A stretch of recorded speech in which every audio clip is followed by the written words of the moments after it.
7:44 de la mañana le doy la bienvenida a este espacio al economista Carlos de la Torre, exministro de Economía y Finanzas, que ya nos acompaña para el análisis. Bienvenido, buenos días. Buenos días, Liz. Un saludo muy especial a todos quienes nos acompañan esta mañana.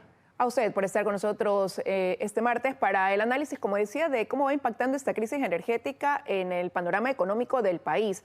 No hay cifras oficiales claras de a cuánto ascienden las pérdidas. Los gremios empresariales hablan de entre 12 y 20 millones por hora. Se cumple ya un mes de esos apagones. Lo que se sabe es que incluso las ventas en el país hasta la medición de agosto pues habían caído en 1,6%, y esto sin considerar lo que ha generado esta situación de reducción de energía eléctrica de más de 10 horas, 8 horas en el país.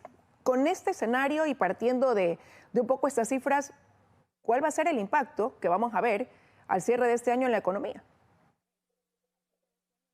Bueno, definitivamente esta crisis va a revelar otras crisis, y una de ellas es la crisis económica, que ya viene desenrollándose desde meses atrás. Si vamos a ver datos del Banco Central del Ecuador, ya desde hace un año, es decir, el último trimestre del año 2023, ya teníamos una caída en el consumo, inclusive un trimestre anterior ya veríamos una situación compleja. Y según datos del mismo Banco Central del Ecuador, el primer trimestre de este año vemos una caída del Producto Interno Bruto de menos 2,2%, acompañado de una caída también del consumo de menos 2,2% y de la caída de la inversión de 8% para abajo. Y esto significa que la economía ecuatoriana está en una situación en que se han reducido las ventas, se ha reducido la dinámica económica, y por tanto esto significa más pobreza, más desempleo, que se va a agravar definitivamente con la crisis energética. Ahora, economista, pero justo hubo un último reporte del Banco Central que fue publicado días atrás, el 18 de octubre, donde se mostraba incluso una proyección de una leve recuperación económica para el tercer trimestre. Estoy hablando de julio a septiembre. Obviamente ahí no se incluyen los cortes de luz. ¿Se puede mantener este pensamiento de que así sea en un 0,1%, como había dicho el Fondo Monetario Internacional, la economía se puede recuperar o tener ese casi nada crecimiento? Bueno, ese casi nada crecimiento evidentemente va a verse afectado por los apagones. Y ya con las cifras que nos dan algunos gremios de las pérdidas que tienen cada hora, cada día, definitivamente el golpe va a ser profundo en términos del crecimiento económico, pero como indicaba, aún así crezca la economía apenitas, el consumo ha venido decreciendo ya desde hace un año atrás, y esto implica inclusive que no estamos ni siquiera en una situación de recesión, sino yo podría decir que estamos ya entrando en una depresión económica en la que toda la economía empieza a contraerse porque no hay la dinámica necesaria para que ésta se sostenga. Pero se pudiera decir que ya en este momento hay esa contracción, partiendo de lo que usted decía de este crecimiento negativo más bien que se ha venido dando, o estamos encaminados a terminar así el año. Ya hay una caída evidente. Si hubo un pequeño incremento también del Producto Interno Bruto el primer trimestre de este año, este se debió a variación de existencias. ¿Qué quiere decir esto? Que los vendedores, los productores acumularon inventarios, y esto es lo que generó un incremento del PIB, que seguramente también se ha dado en este último incremento que denota el Banco Central, que es mínimo, casi insignificante, que en definitiva lo que nos da cuenta es que quienes producen y venden no están colocando sus productos en el mercado porque la gente no está consumiendo. Y esto ya viene no de un mes atrás, 2 meses atrás, viene literalmente desde fines del año 2023. Así que esta situación definitivamente, que es ya grave, se va a complicar todavía más. Ahora, justamente se están llevando a cabo unas jornadas del Fondo Monetario Internacional donde van a dar a conocer estas previsiones de crecimiento de algunas economías. Se prevé que nuevamente se hable del Ecuador. ¿Se puede esperar que incluso esa visión que tenía el FMI cambie a propósito de lo que hoy estamos viviendo entonces? Las previsiones del FMI usualmente han sido menores que las del Banco Central, que yo podría decir que son hasta optimistas las del Banco Central con relación a la situación real de la economía ecuatoriana. Así que el Fondo Monetario Internacional y otros organismos multilaterales posiblemente le den al Ecuador cifras mucho más bajas que se ajusten más a la realidad que estamos viviendo. Ahora, ¿pero qué puede implicar el que el ministro Vega precisamente participe de estas jornadas, que esté allá cuando el país ahora pues atraviesa por esta crisis energética que tiene un complicado escenario económico para el Ecuador?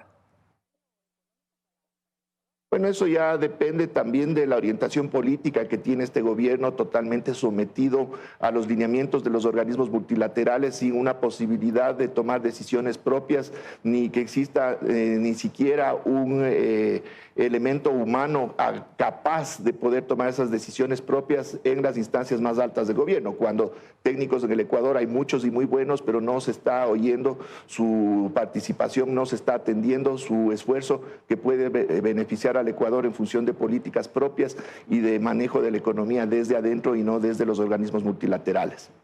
Y es que se lo preguntaba también economista porque entre noviembre y diciembre se esperaba se espera un segundo desembolso del Fondo Monetario Internacional, esta vez por $500 millones, pero para recibir ese dinero también el Ecuador debe ir cumpliendo metas dentro de este gasto en el que ha tenido que incurrir el gobierno, que no tenía presupuestado al tener que paliar esta crisis energética. Va a poder cumplir, por ejemplo, con el reducir atrasos, también reducir ese déficit fiscal, que sigue siendo un tema pendiente siempre. No, definitivamente no, porque el presupuesto general del Estado del año 2024 ya tiene fallas de origen. Tiene una sobreestimación de ingresos, por ejemplo, en el caso del petróleo, en el caso de los mismos impuestos. Tiene una subestimación de gastos porque está calculado con una inflación más baja de la que realmente estamos teniendo. Entonces, eso significa que la utilización de recursos no presupuestados complican más una situación en la que ya no había recursos suficientes para poder cubrir los atrasos y poder cubrir las obligaciones presupuestadas. Entonces, la variable de ajuste definitivamente es subejecución, es decir, no se ejecutará principalmente lo que se debe en los sectores de salud, educación y seguridad, que son los más importantes del presupuesto. A eso es a lo que nos ha llevado esta crisis energética. Pero si ya no había para cubrir eso, incluso antes de la crisis, como usted lo mencionaba, ¿de dónde entonces se puede estar pensando o qué se deja de cubrir en este momento para poder suplir el gasto que implica la compra de motores, el alquiler de la barcaza y todo lo que se está haciendo para tener una solución que nos lleve a tener menos horas sin luz, al menos hasta el término de este 2024? Por ejemplo, en términos de inversión pública, esta va a ser casi nula en el año 2024 porque no van a existir los recursos para aquello y se tomarán más bien recursos que podrían utilizarse para inversión pública o, por ejemplo, para compra de medicamentos, otras compras públicas que van a afectar a los sectores más importantes de la economía. Entonces, se están tomando esos recursos y también hay que tener en cuenta que parte de los recursos pueden venir del endeudamiento, aunque este financiamiento externo también está siendo utilizado para pagar deuda vieja. Es decir, con la nueva deuda se paga deuda vieja y si queda algo servirá para cubrir estos desfases presupuestarios que nos ha generado la crisis energética. Ahora, el Ecuador firmó este pacto del futuro de las Naciones Unidas que implica que los países tienen que comenzar a reducir esa producción petrolera, más bien para dar paso a otro tipo de energías verdes, una transición que tiene un costo importante. Ecuador no tiene ahora una inversión suficiente, es una economía que depende mucho precisamente también y que va relacionadamente con esa producción petrolera. ¿Qué pasará si no podemos también producir quizás al mismo nivel de siempre? ¿Cómo afecta también esto, ¿no?, dentro de este panorama económico? Bueno, seremos otra vez de los países incumplidos en términos de atender estas metas internacionales que se han fijado años atrás y también estamos entrando en una dinámica que es complicada para el país. La utilización de los recursos petroleros tiene que ser dirigida o canalizada justamente para poder llegar a una transición energética, es decir, se necesitan recursos para poder cambiar la matriz energética petrolera por una matriz basada en otro tipo de energías limpias, pero para eso se necesitan recursos. Pero ¿qué es lo que sucede si el gobierno le ha retirado recursos de Petroecuador de su liquidez para atender su crisis fiscal y al no devolver estos recursos, Petroecuador no puede invertir en producción petrolera que genere a su vez los recursos para poder ir a esta transición energética? Usted decía, Ecuador va a tener que recurrir al endeudamiento, pero quizás algo que destacar dentro de eso es la confianza que se ha generado este gobierno en los organismos multilaterales. Eso le abre las puertas para poder recibir recursos y que eso le permita paliar en algo esta situación. A ver, con los multilaterales no es una cuestión de confianza, es una cuestión puramente política, porque si analizamos la confianza de los mercados internacionales en el Ecuador, esta es bajísima. Estamos hablando de un riesgo país que supera los 1.200 puntos. Eso significa que para poder acceder a financiamiento externo que no dependa de los multilaterales, las puertas están casi cerradas. Entonces, ¿qué es lo que queda? Queda justamente acceder a este financiamiento que está muy condicionado desde políticas y prácticas que no necesariamente corresponden con el interés nacional, sino más bien están orientadas desde la lógica que tienen estos organismos multilaterales, que no es precisamente el crecimiento y el desarrollo económico de los países.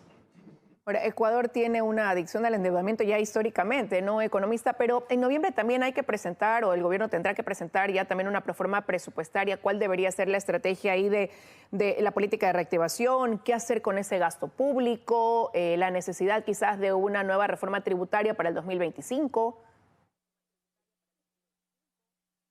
A ver, el primer paso que se tiene que dar hoy y quizás más adelante también es cobrar bien los impuestos. Si es que se atiende a esta situación de manera correcta, se puede esperar un presupuesto más amplio y que pueda cubrir efectivamente las necesidades de los ecuatorianos. Pero ¿qué es lo que tenemos? Tenemos deudores del SRI que llegan a alcanzar cifras de más de $1.000 millones que no han pagado a su debido tiempo. Tenemos lo que se llama el gasto tributario, que en vez de que los tributos signifiquen ingresos para el país, a dedo se han entregado exenciones y reducciones tributarias. Tenemos también un espacio arancelario que no se ha controlado, no se controla adecuadamente las aduanas, entonces tenemos mucha subfacturación. Entonces, si no se arreglan esos espacios que van a contribuir de forma importante al presupuesto general del Estado, lo que va a suceder es la historia que viene desde años atrás, que se repiten estos presupuestos mal hechos, mal financiados, y a la larga eso significa su ejecución presupuestaria y la priorización del uso de los recursos para el pago de la deuda cuando no nos queda nada para poder atender las necesidades internas del país. Pero el Servicio de Rentas Internas ha hablado de cifras importantes de recaudación, incluso por encima de lo que quizás se logró el año anterior. Decían que el primer semestre de este año la recaudación alcanzaba 10.281 millones, lo que significaba ya un crecimiento del 7%. De enero a junio, un crecimiento también en la recaudación por la contribución esta temporal de seguridad, que ya pues no la habrá, pero también dejó algo importante. Y han mencionado como un logro también lo que tiene que ver con el concepto de remisión, donde ellos señalaban que se había recaudado 281 millones, un monto superior incluso a lo que estaba previsto. A ver, con la remisión tributaria se dejó de percibir $2.000 millones. Si bien hay un incremento de la recaudación de impuestos, evidentemente por el incremento del IVA, pero tenemos del otro lado una caída de las ventas. ¿Eso qué significa?